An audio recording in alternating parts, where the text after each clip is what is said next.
ચાલો મિત્રો, બધાને મારા જય શ્રી કૃષ્ણ. મિત્ર, કોઈ બી માણસે આપણું અહિત કર્યું હોય અને એની ઘરે કાંઈ દુઃખ આવે તો છતાંય આપણે દુઃખી થવાનું મિત્ર. આપણે એનું દુઃખ જોઈને હસવાનું નહીં મિત્ર. અને ખાસ કરીને આપણા જ્યારે હામાં લડતા હોય અને ઝઘડતા હોય ત્યારે આપણે કોઈના પક્ષમાં કોણ સત્ય છે અને કોણ અસત્ય છે એટલું આપણે એક શબ્દ પણ બોલી ન શકીએ મિત્ર. બહુ દુઃખ થાય છે આપણને, પણ આપણે કરી શું કે ઇતિહાસ ગવાશે કે જ્યારે જ્યારે આપણી હામાં આવ્યા હોય ને એ આપણા જ હોય.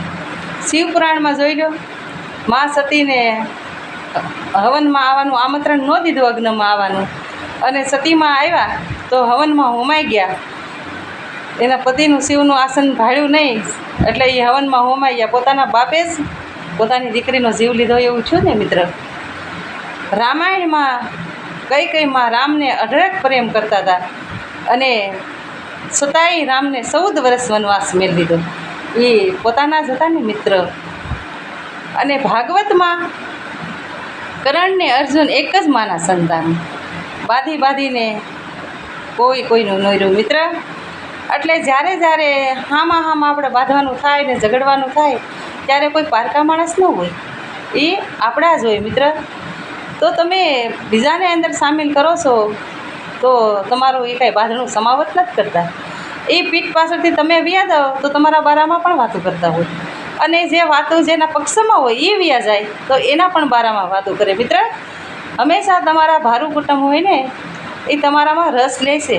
તમને કોઈ સારી તમારી પીઠ પાછળથી વાતો નથી કરતું તો તમે પોતપોતાના છો, તમે એક હારે મળીને તમે એ વાતનો નિર્ણય લો કે આ વાત સત્ય છે કે નહીં.